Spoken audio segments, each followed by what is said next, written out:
Ladies and gentlemen, the courageous, the stunning Caitlyn Jenner. A standing ovation tonight for an athlete who became an American hero at the Olympics and may now be changing America itself. Been eye-opening, inspiring, but also frightening. All across this country right now, all across the world, at this very moment, there are young people coming to terms with being transgender. This transition has been harder on me than anything I could imagine. And that's the case for so many others besides me. For that reason alone, trans people deserve something vital. They deserve your respect. She made the decision and the choice to do it publicly so that she could make a difference.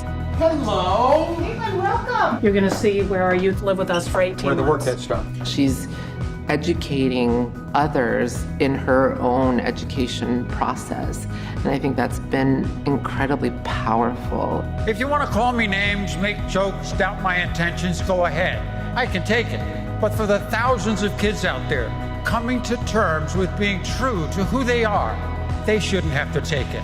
I give her credit for doing these things in front of cameras and in front of millions and millions of people.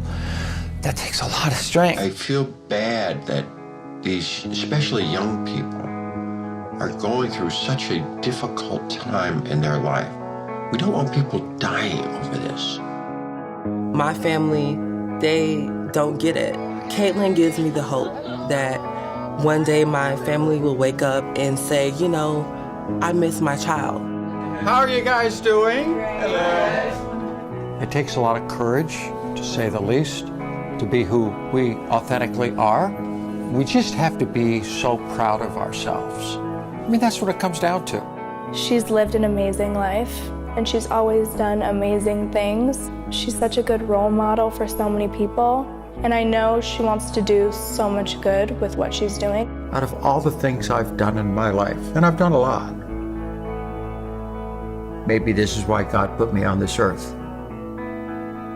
To tell my story, to be honest with myself about who I am, and in doing that, make a difference in the world.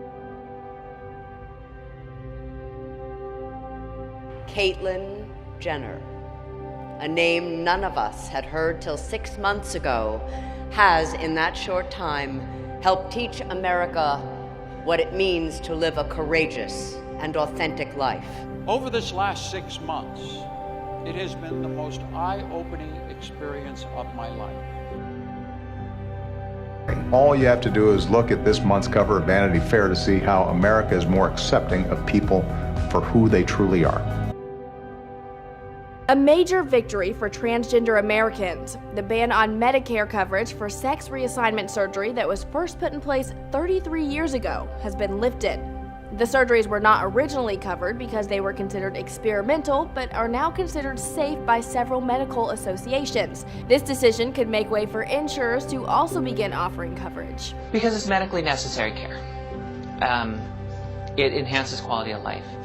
It makes you feel on an equal playing field as somebody else. The decision comes from the Department of Health and Human Services. Medicare only covers people 65 years of age or older, so transgender patients requesting reassignment surgery will have their request reviewed just like any other medical treatment. The decision comes on the heels of an administrative challenge from last year when 74-year-old Army veteran Danae Mallon's doctor recommended she have gender reassignment surgery. Officials originally attempted to overturn the ban in 2013, but backlash halted the act. For now, the decision will only cover gender reassignment surgery, not other treatments like hormones. For Newsy, I'm Jasmine Bailey.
Pope Francis was one of the most compelling figures on the global stage in 2015, and on the first day of 2016, he presided over a very busy New Year's Day in Rome. In the morning, he celebrated a Mass in St. Peter's Basilica in honor of Mary as the Mother of God, arguing that alongside a torrent of misery in today's world, there is also what he called an ocean of mercy that is every bit as much a part of the picture. At noon, he delivered his traditional New Year's Day Angelus address, focusing on peace, arguing that the real enemy of peace is not just war, it is also indifference, the kind of indifference that walls people off from one another and induces them to think only of themselves. In the evening, the pontiff traveled across Rome to the Basilica of St. Mary Major to open a holy door for his special Jubilee Year of Mercy, calling on Catholicism to be the kind of church that extends forgiveness to the world without limits.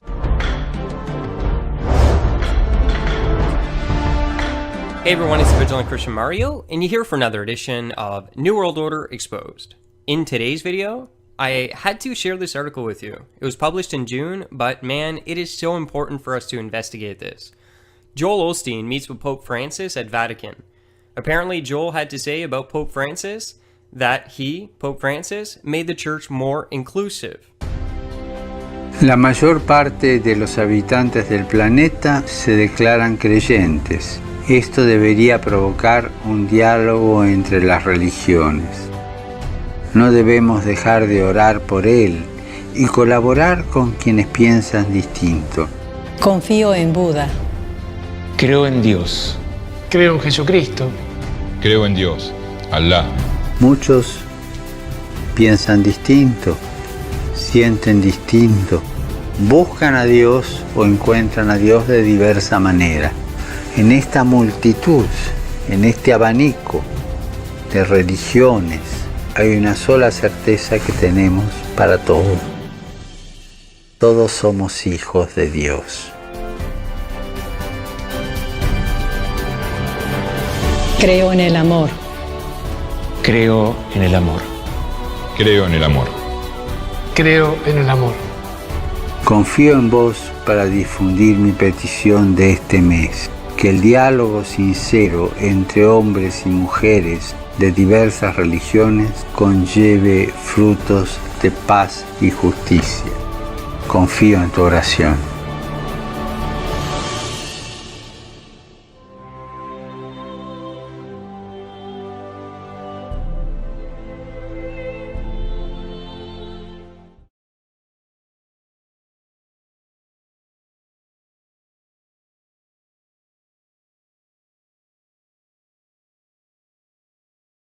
The United States has a role to play in the global community, and I'm committed to making access to affordable, reliable, sustainable, and modern energy a priority for all citizens around the world. I am happy to see the global community align around the second global goal, which is focused on ending hunger, achieving food security and improved nutrition, and promoting sustainable agriculture.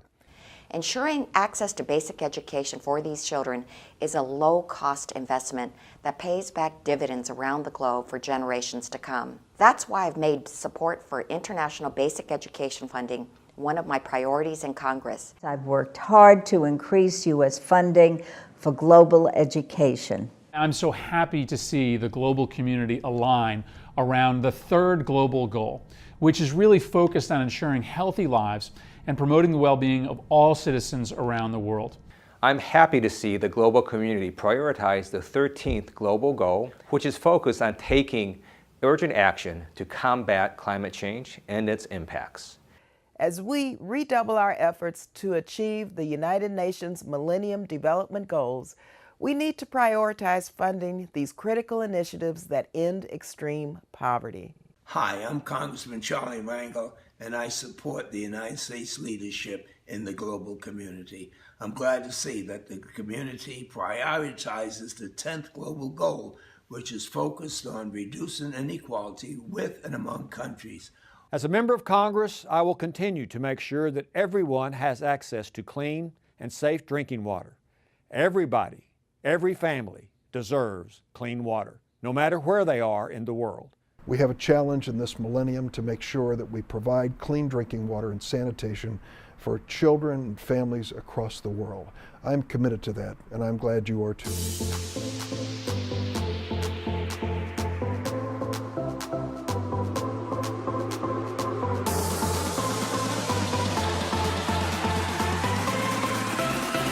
Dignity is that basic idea that by virtue of our common humanity, and that every person deserves to live free from want. This is the only festival that you can get into only by doing service, only by being a better person. So to see this crowd of thousands, tens of thousands of people who all got here by taking action is so inspiring. Hold your leaders accountable to make the world a better place.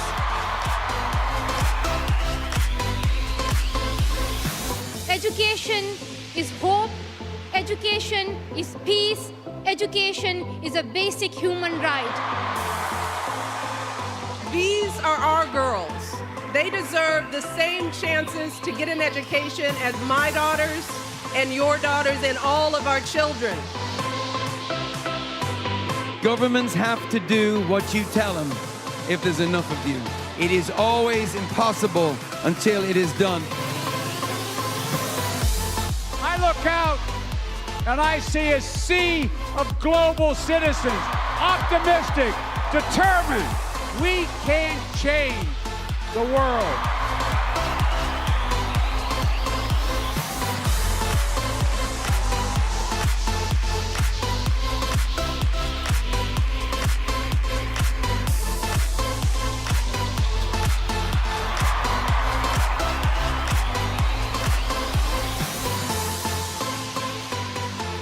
The final total, ladies and gentlemen.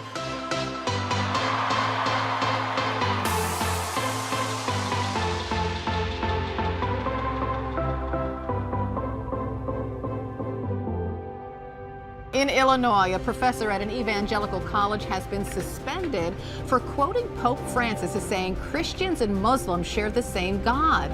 She's seen here in another show of support for Muslims wearing a traditional head covering. Her suspension has stirred debate on the campus of the Wheaton College. Savior was born into a world of terror and precipitated even more by his arrival. And terrorism always has at its root religion, doesn't it? It seems to, it does. And it's a false religion that goes against the light. It's darkness fighting against light. Did you know the first murder in the Bible was over a religious war? Yeah, Cain and Two Abel. brothers, different approaches to how to worship God? Different approaches how to get, that's right, how to get to God, how to have a relationship with God. Crazy, isn't it? Yeah, well, what do you works make versus of, grace. What do you make of this terrorism and the rise of Islam in America? It's come to our shores. Well, I think it's been here for a long time. It just hasn't been awakened. And I think we're going to see more and more and more of it popping up. I'm convinced of that. I believe America is under judgment. And I give 6 or 7 things. We won't have time, but let me just give you 3 of them. Let me read a verse for your viewers here. Says this is talking about Israel, of course. Israel had turned its back, had disobeyed God. Here's what God said. The Lord, because of their disobedience and turning their back on God, like America's doing, the Lord shall bring a nation against thee from far, from the end of the earth, as swift as the eagle flieth, a nation whose tongue thou shalt not understand. Now, I don't understand their tongue, right? Of the Muslim tongue and the or whatever you call their language, Arabic. Farsi. Yeah. But they're foreigners, and I'm not saying all those people are bad. They're not. There's some good people of there. But God says that He'll bring people against us from another nation when we disobey Him. Now America's turned from God. There's no doubt about that. You think this is partly the judgment of God? I think it is, and we've turned from God. I think rather defiantly this last year. Yeah. Not only have we given in on some things, we're pushing sin. We're pushing it upon. And we're attacking Christianity. We've turned our back on Israel to the great degree. Turned our back on Israel, supporting them. And God is judging us. With me now, CNN terror analyst Peter Bergen and CNN military analyst General Mark Hertling. Welcome to both of you. Morning. Thank you, Carol. Good morning. The numbers are stark. According to Catholic Charities, in 2006, before the U.S. invaded Iraq, there were 1.2 million Christians in Iraq. Today, there are just 250,000. So, General, will Christians ever be able to really return home?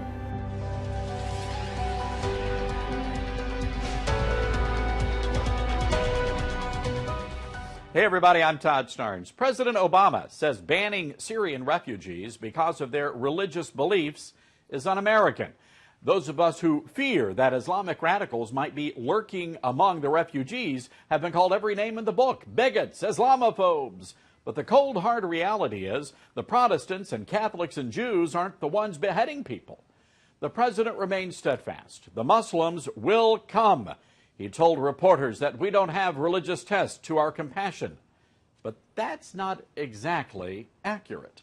You see, last year, the Obama administration led a fierce legal battle against an evangelical Christian family from Germany, the Romeike family. They came to our nation legally so they could homeschool their children. Yet the administration fought tooth and nail to have them deported, only to change their minds at the last hour. And just a few months ago, a federal immigration judge ordered more than a dozen Iraqi Christians deported, allegedly for immigration fraud. So the next time President Obama wants to lecture the nation about religion, maybe he could explain why his administration is importing Muslims and deporting Christians. I'm Todd Starnes.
Also this morning, a devilish debut in Detroit as a group unveils a nearly 9-foot-tall satanic statue. The 1-ton bronze sculpture costs more than $100,000 and features a goat head. Ticket holders were given a location where hundreds of people show up for this, including both supporters and protesters. But invitees were then given a second secret address where the statue is actually located. Protesters prayed. Hundreds waited for tickets to the unveiling of an 8-foot-tall bronze statue of a goat-headed Satan. Most of the people here agree with the teachings of the Satanic Temple, the group responsible for the event. It's here, it's in Detroit, and this is fantastic that we get to experience this and we get to see this amazing statue be unveiled for all the world to see. Many tell us they feel misunderstood and are quick to point out they do not worship the devil. Mostly about individuality. So the one thing I don't like is the backlash, but they have no knowledge or have no ears open to listen to it. In the name of Jesus! Lord, remove them! Protesters took the heavy rainfall as some sort of sign and even brought their own statue of an angel crushing the devil. For them to come out and want to make a statement that all of this is horrible, it's rotten, they don't. I feel sorry for them. I really, really feel sorry for them.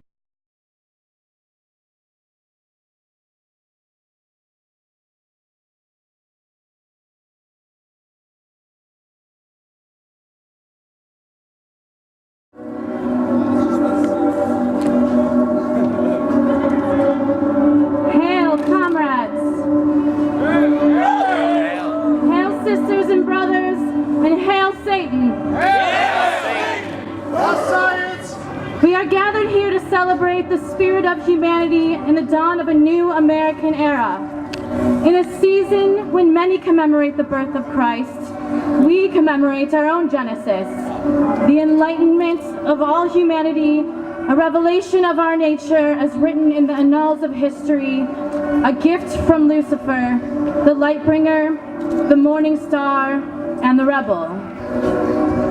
We are Satanists.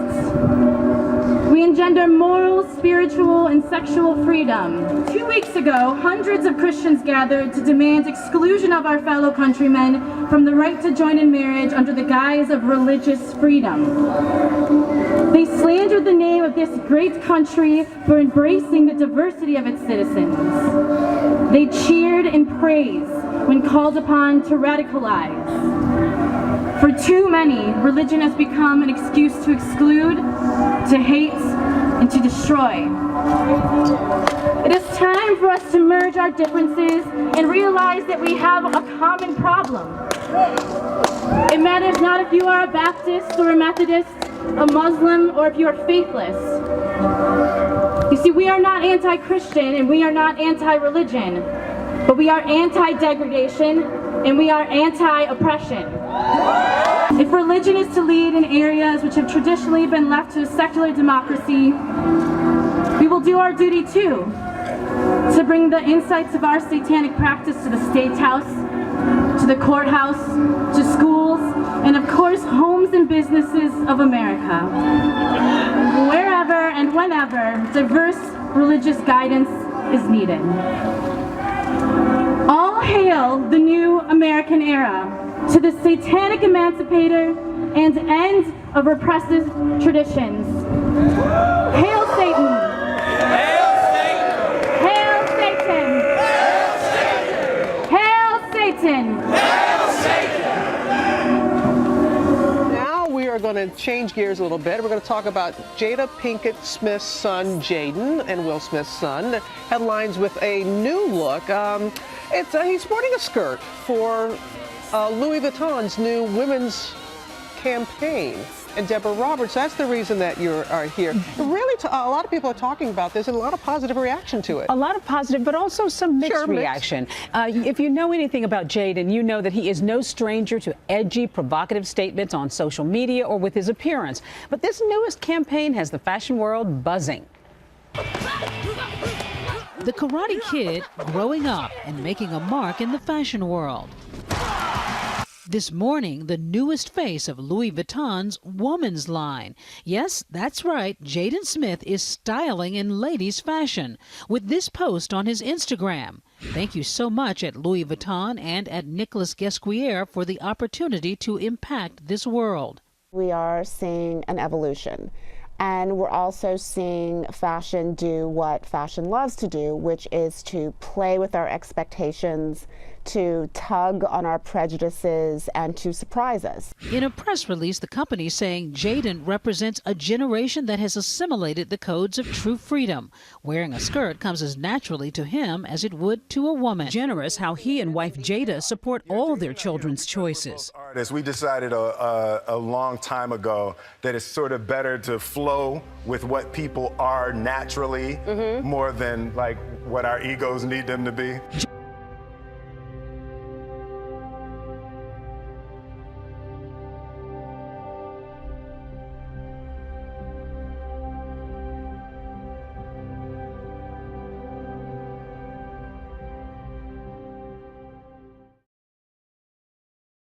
There is no God but God. Muhammad is the messenger of God. Ron Wagner is not reading the 5 Pillars of Islam from the Quran, but rather his son's 10th grade world history book from Lyman High School. 22 students were instructed to recite this prayer off of the board at the teacher's instruction. Wagner, who says he's not religious, says he had no idea the public school was teaching so extensively about religion until he spotted this text on his son's phone, a reminder from his teacher to complete a prayer rug assignment and study an Islam packet. For it to be mandatory and part of the curriculum and in the textbooks didn't seem right. Inside, a chapter dedicated to the rise of Islam, including prayers and scriptures from the Quran. What's more disturbing for Wagner, the first 100 pages discussing Judaism and Christianity are missing. The district blames a manufacturer defect in 68 books that are only a year old. Welcome back to The Real Story. A former Marine getting banned from his daughter's high school in Maryland after challenging a history assignment requiring students to list the benefits of Islam. School officials say Kevin Wood met with the vice principal and threatened to cause a disruption. But Wood's wife denies that and says it was the school that overreacted. And they're making him sound like he's some bad person. He's no bad person. He fought for your country. And I think he has a right as a parent. We both have a right as a parent to ask for an alternative assignment to have been given. Tonight, Fox 46 goes in search of answers after receiving a call from a woman in Indian Trail. Her son is in the 9th grade at Porter Ridge High School. She was upset by what he was learning about Islam in his World History Honors class. And since the call, Casey Hollins has been working to track down all that she can about this particular worksheet. She joins us live now from the newsroom with more on this story. Casey? Thanks, Barbara. Well, the mother who called us didn't want to be identified. She was concerned it would single out her son at school, but she did agree to sit down and talk with me. She also gave me a copy of the worksheet in question, and since then I've been trying to figure out where it came from and how it fits into the North Carolina school curriculum. Most Muslims' faith is stronger than the average Christian. Now, my child had to fill in faith is stronger. That's not a fact. That isn't some kind of scientific thing they're teaching my child. This is opinion. It was that exact question on her son's fill-in-the-blank worksheet that got this mother so upset. She believes her son is learning inaccuracies about Islam and that he's learning the religion in too much detail. My child had to describe the 5 pillars of Islam. If you can't learn the 10 Commandments, he cannot learn the 5 pillars of Islam. That's just wrong. I have chosen in my home not to teach my child these things. I don't feel it's the school's right. Islamic Center of Charlotte spokesperson Jabril Huff disagrees, saying all major world religions should be taught in detail. If they just go through school and learn a lot of the cultural traditions of, say, secular Christianity, and they don't understand anything else, then they get out of school and they have misconceptions about what Hindus. A school district in Virginia has decided to shut down all schools today because of a controversial Islam assignment that one of the teachers assigned. Now, the teacher who assigned it is not Muslim. In fact, the teacher who assigned it is being protected by the superintendent of the Augusta County Schools. However, the county school official said there was no specific threat or harm, but Thursday afternoon, extracurricular activities were canceled as well. The lesson is kind of controversial if you ask me, okay? So the whole point of the assignment was to be part of a broader unit on major world religions and ask students to copy Islamic religious calligraphy, right? So that in and of itself doesn't sound bad. I did a little more digging to figure out exactly what it was that parents were so outraged about, and it was that the students had to write, "There is no God, but God and Muhammad is the prophet of God." The future must not belong to those who slander the prophet of Islam. You know, I've said before that one of the great strengths of the United States is, although as I mentioned, we have a very large Christian population, we do not consider ourselves a Christian nation or a Jewish nation or a Muslim nation. We consider ourselves a nation of citizens who are bound by ideals and a set of values. I think modern Turkey was founded with a similar set of principles. And yet, what we're seeing is, in both countries, that promise of a secular country that is respectful of religious freedom, respectful of rule of law, respectful of freedom, upholding these values and being willing to stand up for them in the international stage. If we are joined together in delivering that message, east and west, to the world, then I think that we can have an extraordinary impact. The girl whose identity has remained anonymous is from Nakuru, Kenya, and she has confessed to infecting 324 men with HIV so far. Oh yeah, she's not done yet. As a matter of fact, she's given herself the goal of infecting up to 2,000 men. All this was posted in her confession on the Kenya Scandals Facebook page. Not to get off topic here, but a Kenya Scandals Facebook page? Really? Good evening, everyone. I'm Steve Bergen. A disturbance tonight at the Mall St. Matthews. Police from 3 different departments responded. Stores were forced to close early. Roaming young people escorted from the building, but the large crowd did not immediately disperse. WLKY's Annalisa Gale reports it was an extremely tense situation. She's live in St. Matthews. And no one has been arrested. Police say the hundreds of young people were running around the mall through doors and into the parking lot. At one point, dozens of them were running towards our camera. Police believe these young people were from middle schools and high schools, between 1,000 and 2,000 of them.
So I just got called disgusting for doing this, but I want to explain to this lady why we're doing this. I'm not taking your picture, but I want to tell you, he's actually an actor and I'm conducting an experiment to see if anybody in society is going to treat a son of America like one of their own sons and give him $1 or $2 or feed him. There's 29 million beggars on the street. There's 29 million beggars, but have you ever seen one kid asking for money? There's lots of kids asking. I have never seen a kid asking for money out here, but I've seen every single person walk by them with a Louis Vuitton bag and a Macy's bag saying, I don't have any money. Let's look at his sign. Let's see what it says. I just want enough to get my sister a meal. But we're disgusting. We're trying to make change in society, but we're disgusting. See this man? And I'm gonna tell him don't collect the money. Why? Hey. Give him the money back. Give him the money back. We're not trying to collect money out here. We're just trying to see who would give money, like who would actually give money and who would help. Okay. So thank you so much for that. It's my pleasure. Thank you. So she made Nathan sad and emotional. You good? Be strong. What do you want to say anything?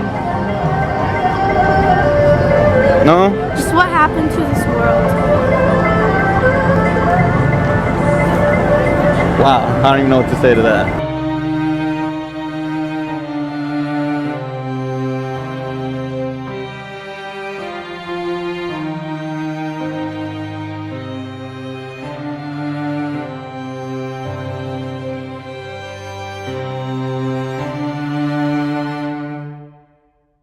Cultural information from the Middle East. They also contain many marriage and family records. The detailed information they hold allows accurate dating to be established. They are still being deciphered, but already translations have revealed accounts of the kings of the cities of the plain. One of the tablets names Bersha as the king of Gomorrah and lists the cities of the plain in total harmony with the Bible, both chronologically and geographically. Josephus also identifies 5 cities of the plain during this period of history, supporting biblical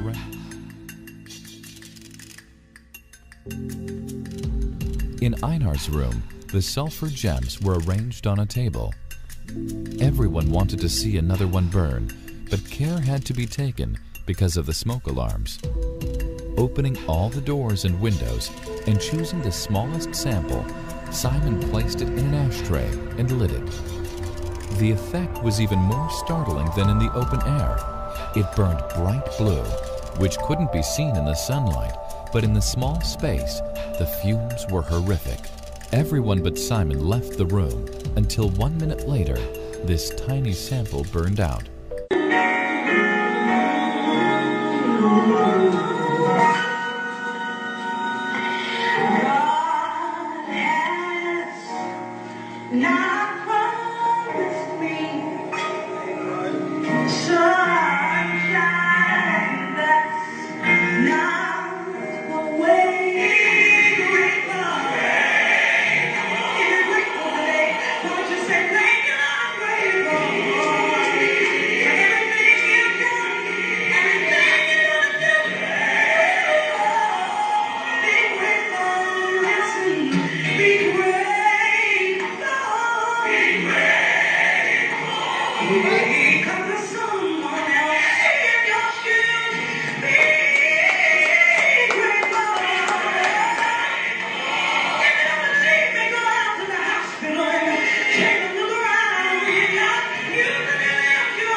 In some really disturbing news, children as young as 9 years old are going to be given access to sex change drugs. Yes, you heard that right. They could be given these drugs. They'll delay the onset of puberty, and this is the first step towards a sex change operation. Are you okay? I didn't mean to kick you that hard. Why'd you kick me at all? You kissed me, remember? In the tent? And then at the movie theater, you held my hand. And now all day you've been... I don't get this. I don't get you.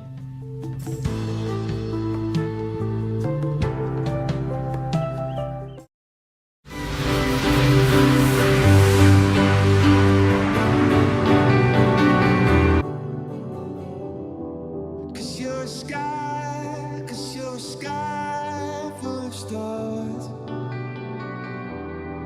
I'm gonna give you my heart.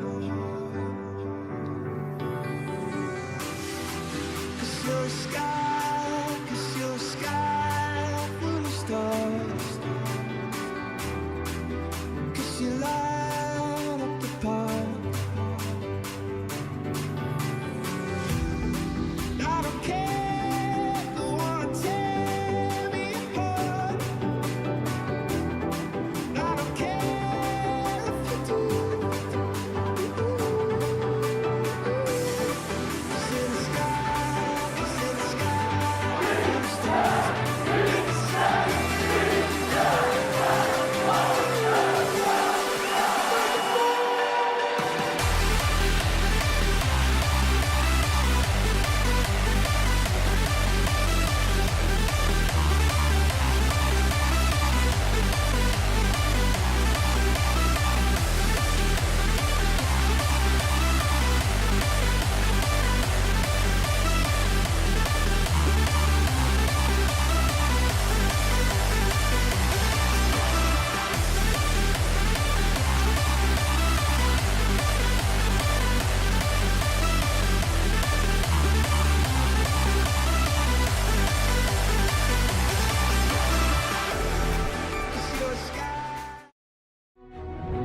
often built into the cliff sides, walls, doorways, wells, built of the same brickwork. This was once a well-irrigated place. Consider this reference from the Bible. Lot looked up and saw that the whole plain of Jordan was well watered, like the garden of the Lord, like the land of Egypt toward Zoar. This was before the Lord destroyed Sodom and Gomorrah. So Lot chose for himself the whole plain of Jordan, stream beds and watercourses, pebbles,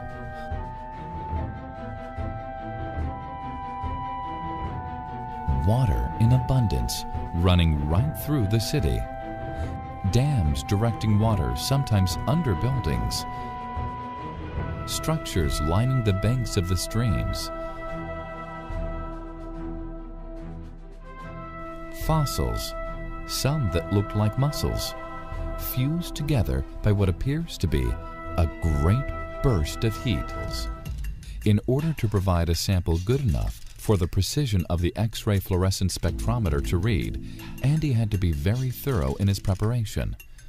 In short, Simon's brimstone samples were to be analyzed. Then the same tests would be conducted on sulfur flowers that had been chemically refined by laboratory methods. Sulfur flowers are the purest form of the element available today, being over 99% pure. The test results are then compared in order to give a benchmark or standard so that the purity of the brimstone samples can be ascertained. Beginning by hand, Andy set about crushing one of Simon's samples.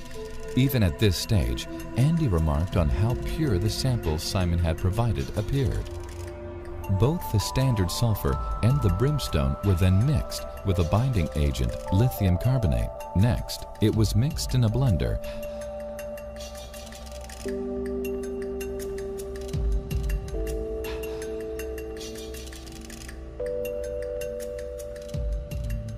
and then pressed in a machine to a compression of 40 tons.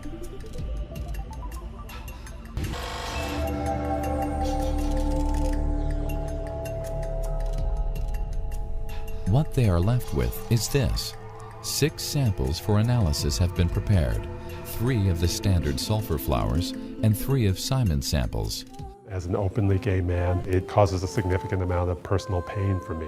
When the church that I love says homosexuality is incompatible with Christian teaching, is just fundamentally unfair and untrue. And the fruit of the Spirit will come back to you. We wonder why these folks keep banging on the doors, keep pushing us and pushing us, trying to back us into a corner. And the kingdom will surely grow, and what you grow with love. I think every time we go, we hope that this will be the year. You want to believe that people will do the right thing. You know, you want to believe that, of course, the church will step up. San Francisco pastor Karen Oliveto, Berkeley Divinity professor Randall Miller, and Bakersfield pastor Richard Thompson are heading toward a showdown. It's church doctrine that says homosexuality is a sin. Happy Easter! They would like to see the church ordain gay and lesbian ministers and perform same-sex marriages. But the progressives will face opposition within the church from a coalition of conservative evangelicals. At First United Methodist in Bakersfield, California, Pastor Richard Thompson leads the Sunday morning service. Homosexual people are to be loved. They're our brothers and sisters, but the practice of homosexuality is incompatible with Christian teaching and has been for 2,000 years. Every Sunday I go to communion service and ask the Lord to forgive me where I have sinned. Evangelicals in the room argue that the church's position on homosexuality is true to the Bible and that God loves the sinner but hates the sin. That if we want the pathway to heaven, we must repent of the things that we do that the Bible tells us that is wrong. Repent? I'm not going to repent. Gay and lesbian delegates in the room respond with personal stories. Makes me very sad when I hear some of you, though, say, no, I love you, I love you, I love you, but what you and Linda have is wrong. And when I hear that, I hear you saying that what you do in the bedroom is wrong. I hear you saying that it also must be wrong then that we own a home and cut the grass and buy the groceries and bring them home.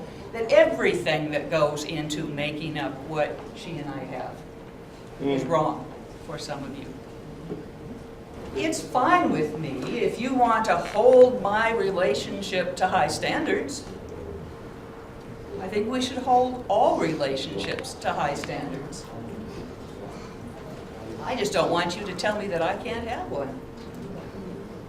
Henry, I do love you, and you're responsible for me changing where I am, where I was to where I am today.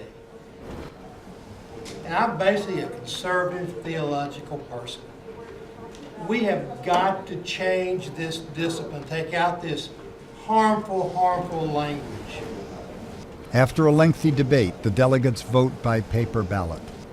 For the petition to advance to the next stage, a majority of the delegates will need to vote for it. I do have the result of the ballot. The petition has passed. 14 votes in favor of removing the language, 12 votes opposed, and 1 abstention. Let us pray. Dear God, it's the first time that a petition like this has passed the committee, one that totally removes the church's language on homosexuality.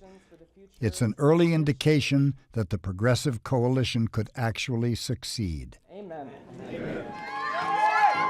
The liberal camp celebrates.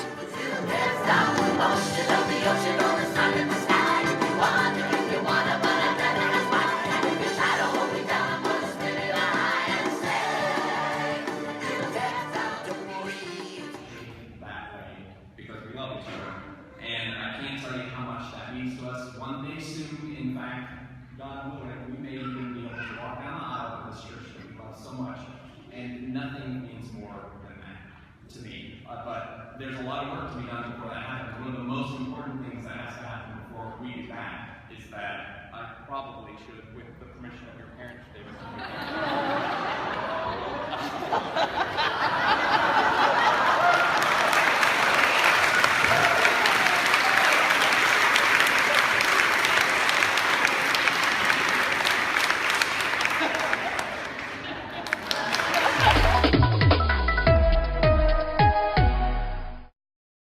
in one of the nation's biggest churches. We have a dilemma, and it's not unique to our church. A West Sacramento bishop is about to become the international leader of the United Methodist Church. With 13 million followers worldwide, he tells KCRA3 in an exclusive interview the biggest issue the church is now wrestling with is same-sex marriage. And next year, Bishop Warner Brown Jr. will assume leadership of the United Methodist Church. It's the third largest congregation here in Northern America. KCRA3's Kevin Oliver sat down with the bishop today and asked whether the church will change its stance on same-sex marriage.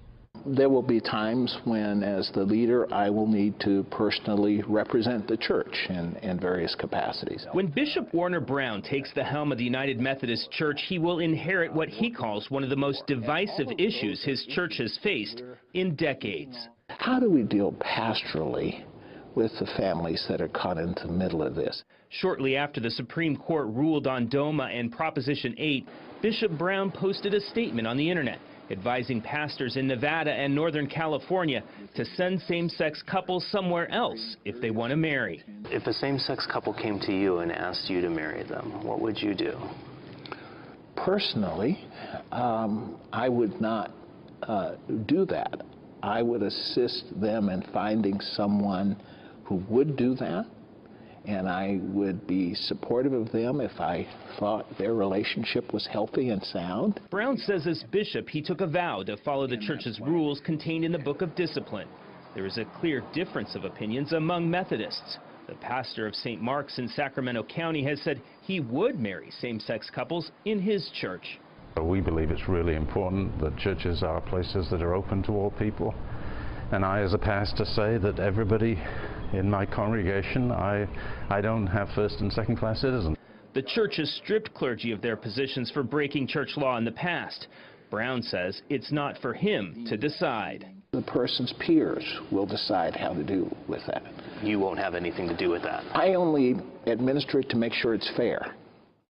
Now, church rules can be changed at a conference held every 4 years, but Bishop Brown says what happens in the Methodist Church depends on what the people of the church want, not necessarily the leadership. Interesting to hear what he had to say today. Absolutely. Sample was individually transported into the testing chamber for analysis. The results proved to be quite amazing.